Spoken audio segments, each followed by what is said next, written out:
Come and fly away with me. Come and fly away with me. Come and fly away with me. Come and fly away with me. Come and fly away with me. Come and fly away with me. Come and fly away with me. Come and fly away with me. Don't you be afraid, everything will change. You and I jumping off the edge. They say dreamers never die, so come and fly, come and fly, come and fly away with me. We're rising, we're falling, we're making through. We're climbing, we're soaring, 1,000 views.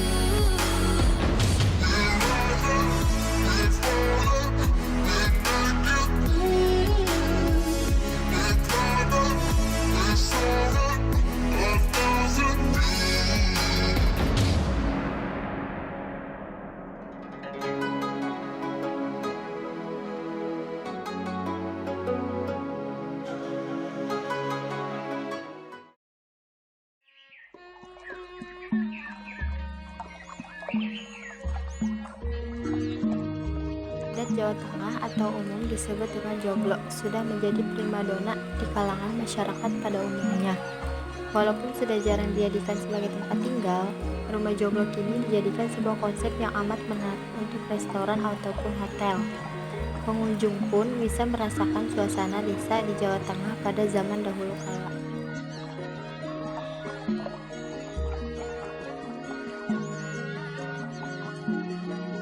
Sebenarnya, beberapa desa di Jawa Tengah masih memakai rumah joglo sebagai tempat tinggal. Jika kalian berjalan-jalan di sebuah desa di Jawa Tengah, masih bisa menjumpai rumah joglo yang masih asli. Namun, jumlahnya yang sangat sedikit sekali. Masyarakat kini lebih memilih membangun rumah dengan konsep yang modern.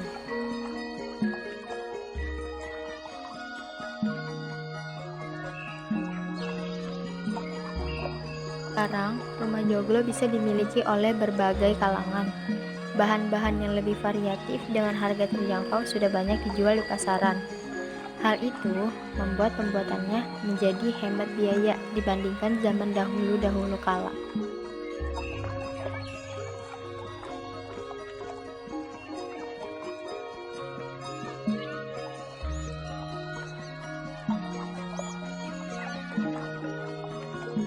Rumah joglo yang terbuat dari kayu jati bahkan masih bisa bertahan hingga saat ini. Sekarang, pembuatan rumah joglo dilakukan dengan mencampur jenis-jenis kayu tertentu dengan berbagai macam alasan. Salah satunya untuk menghemat biaya, karena harga kayu jati saat ini semakin tinggi. Desain rumah joglo sendiri tidak sembarangan.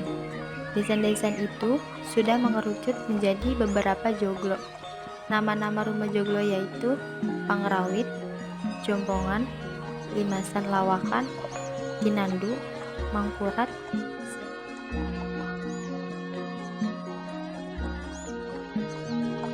Pemberian nama joglo pada rumah adat Jawa Tengah ini syarat dengan berbagai macam makna. Kata joglo diambil dari kata tajuk dan loro. Makna dari kata itu adalah penggabungan dua tajuk. Atap rumah joglo memang berbentuk tajuk yang menyerupai gunung.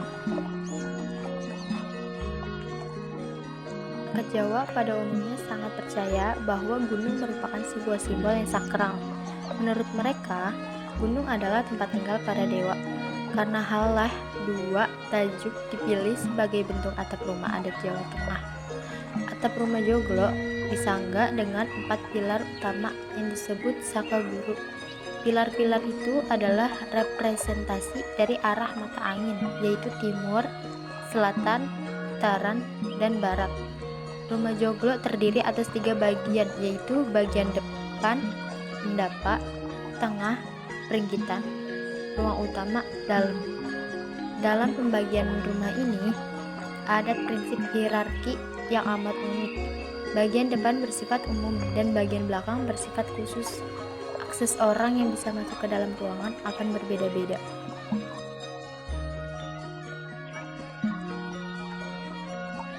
Bagian-bagian rumah joglo. Pendapa. Pendapa ada tepat di bagian depan.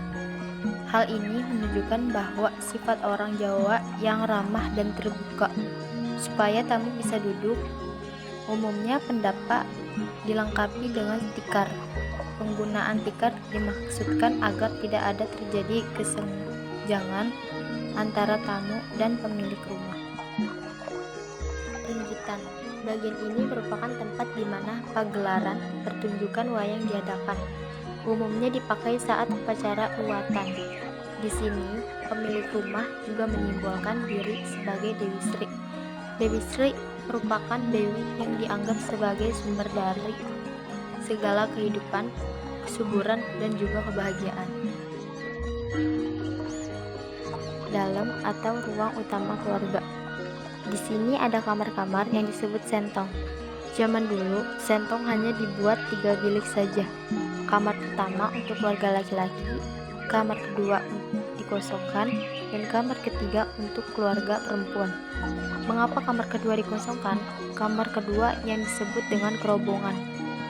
Ini dipakai sebagai tempat untuk menyimpan pusaka sebagai pemujaan kepada Dewi Sri. Kamar ini dianggap sebagai bagian rumah yang paling suci.